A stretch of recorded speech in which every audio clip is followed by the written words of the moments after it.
mercy me, oh mercy mine. Down on my knees, I got my arms stretched to the sky. Trouble to the left of me, sorrow to the right. Can you hear me, Lord, and can you lead me to the light?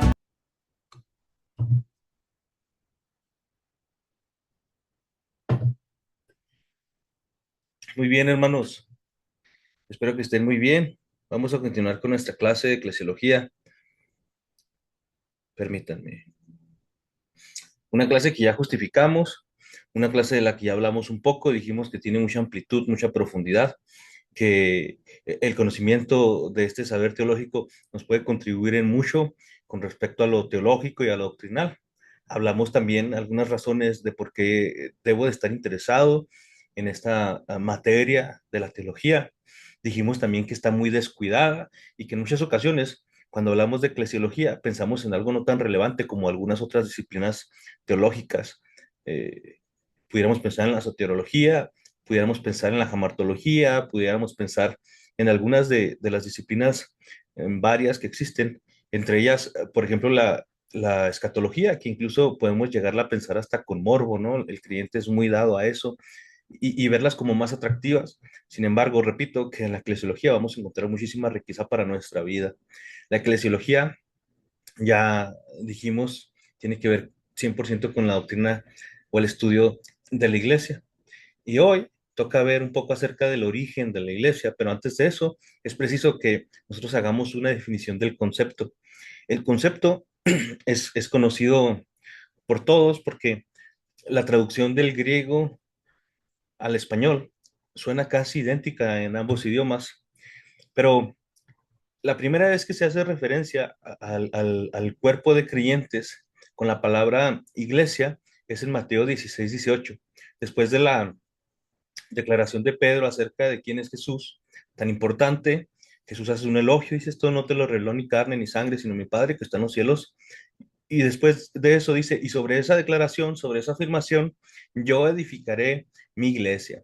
Cabe mencionar que esta declaración trata de una acción en tiempo futuro. Jesús, en determinado momento, después de ese evento, va a concluir con esto, la edificación de su iglesia. Pero bueno, la palabra iglesia se traduce del griego eclesia, que es una palabra compuesta. La preposición ek, que quiere decir fuera, y kaleo, que es un verbo que tiene que ver con un llamado, llamar. En palabras más sencillas, hermanos, eclesia puede significar así, en un concepto definido de manera muy breve, un grupo de individuos llamados a hacer una asamblea. Sí, el concepto puede ser muy general, de hecho, puede ser interpretado en términos seculares sin ningún problema, hermanos. Pero cuando vamos al Nuevo Testamento, por supuesto que va a haber una significancia muchísimo más peculiar, más específica. Miren, noten lo que dice el diccionario bíblico. En el Nuevo Testamento, la palabra griega eclesia se refiere a cualquier asamblea, lo que acabamos de decir, ¿verdad? En términos muy generales, puede tener una connotación incluso secular. Pero también cuerpos locales de creyentes, o incluso se puede referir al cuerpo universal de todos los creyentes. Es interesante que nosotros utilizamos el término para referirnos a las distintas aristas de lo que para nosotros implica iglesia, ¿no? Por ejemplo, usamos la palabra iglesia cuando nos referimos a nuestra iglesia local. Eso sucede. Le decimos a la gente de nuestra familia, vámonos a la iglesia, y nos estamos refiriendo a la congregación a la que nosotros pertenecemos. Pero también utilizamos el término iglesia para referirnos, por ejemplo, a la denominación a la que nos adherimos o pertenecemos. O incluso podemos llegar a utilizar la palabra iglesia para referirnos como Juan se refiere en el Apocalipsis a esas siete iglesias. La iglesia de Éfeso o la iglesia de Esmirna, ¿no? Como que haciendo alusión a una región o una ciudad. En muchas ocasiones así se utiliza el término iglesia para referirse a la iglesia que se encuentra en determinada locación, ¿verdad? Pero el término más común o más general, eh, más bien, la manera más general en la que se puede utilizar este término es cuando nos referimos al cuerpo universal de todos los cristianos. Aquí hablamos de una catolicidad, ¿verdad? Que tiene por esencia la iglesia, una catolicidad que tiene por esencia la iglesia. Y bien, hemos mencionado cuándo se dice por primera vez este término en el Nuevo Testamento para referirse a la iglesia. También hemos dicho a grandes rasgos lo que esto significa, pero ahora vamos a hablar un poco acerca de su origen. Y cuando hablamos acerca de su origen, tenemos que enfrentarnos a la realidad de que nos vamos a topar con un montón de opiniones, muchísimas opiniones, hermanos.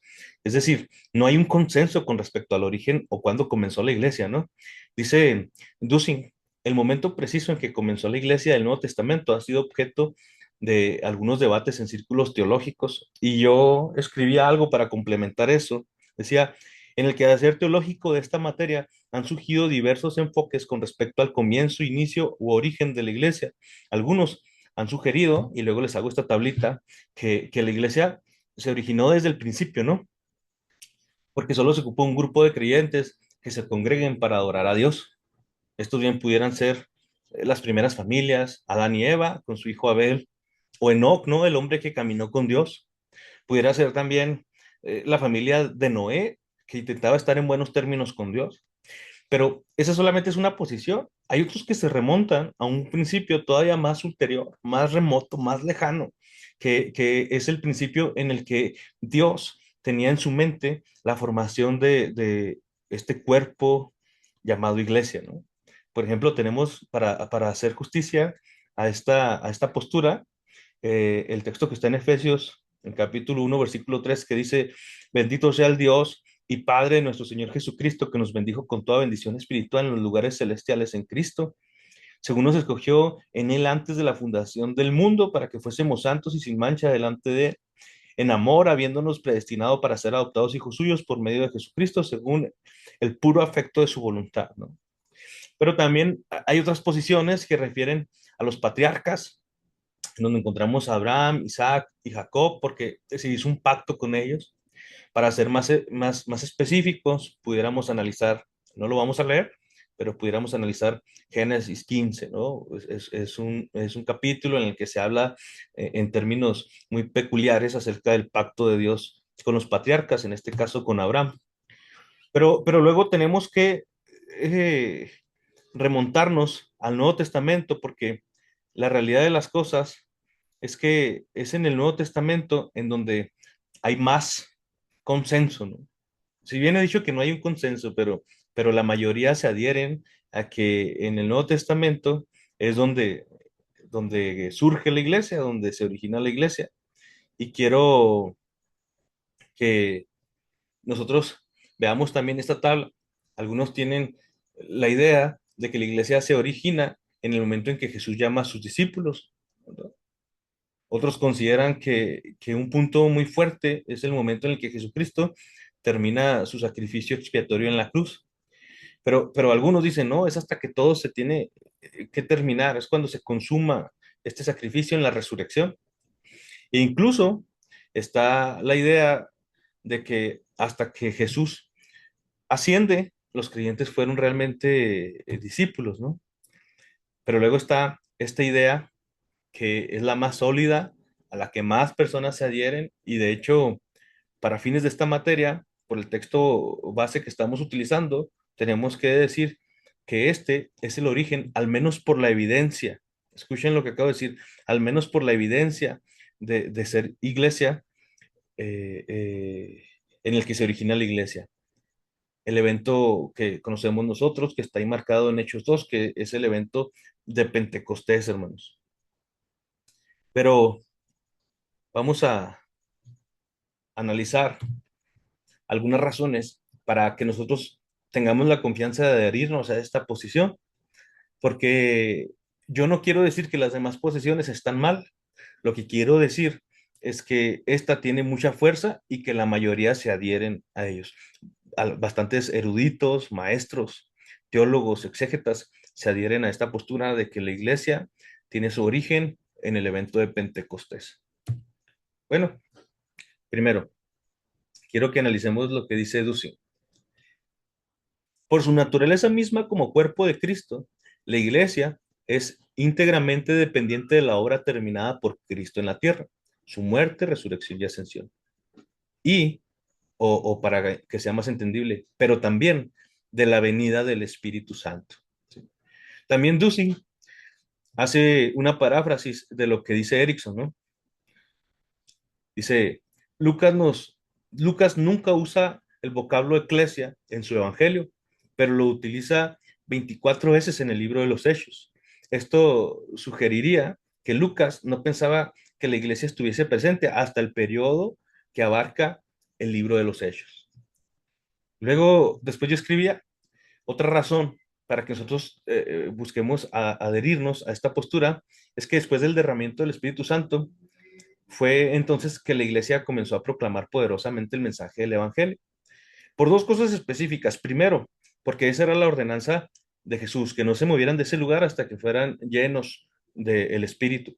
Pero segundo, porque el Espíritu los capacita para testificar acerca de Cristo y solamente hasta que el Espíritu ha venido ellos son capaces de hacer esa gran obra. Y se tiene que añadir que desde entonces comenzó el desarrollo de la iglesia. Pero la cuarta razón también es interesante. La cuarta razón la dice este teólogo, que se me olvida el nombre, aquí tengo su libro, Ladd, haciendo una síntesis de lo que yo leía cuando él habla del origen de la iglesia. Yo escribí, las manifestaciones de Pentecostés pueden ser la marca distintiva no solamente del bautismo en el Espíritu, sino de aspectos escatológicos, según Pedro interpretó a Joel. Aspectos que se cumplen no sobre una nación, sino sobre el grupo de creyentes que reconocieron la mesianidad de Jesús. En ese momento, según Pedro, los postreros días han llegado. Es muy interesante. Son 4 razones específicas por las que nosotros haríamos bien en adherirnos a esta postura que dice que la iglesia tiene su origen en el evento de Pentecostés. Pero luego quiero citar a un padre apostólico, Beda el Venerable, cuando hace referencia acerca de el momento en que ellos empezaron a pregonar el mensaje. Dice, los discípulos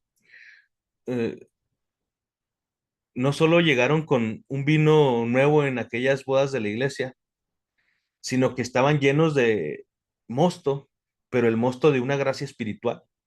Los apóstoles, como odres nuevos, llevan vino nuevo y anuncian las grandezas de Dios con un nuevo espíritu.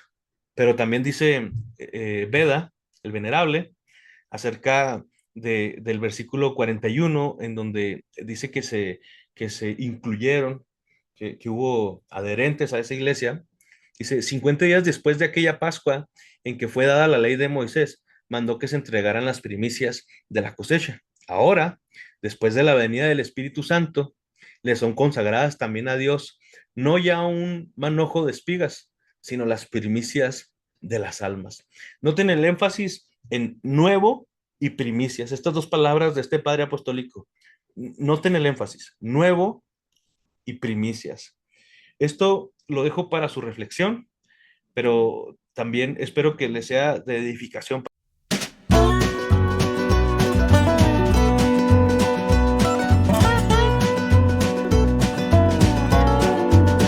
Oh, mercy me, oh, mercy mine. Down on my knees, I got my arms stretched to the sky. Trouble to the left of me, sorrow to the right. Can you hear me, Lord, and can you lead me to the light?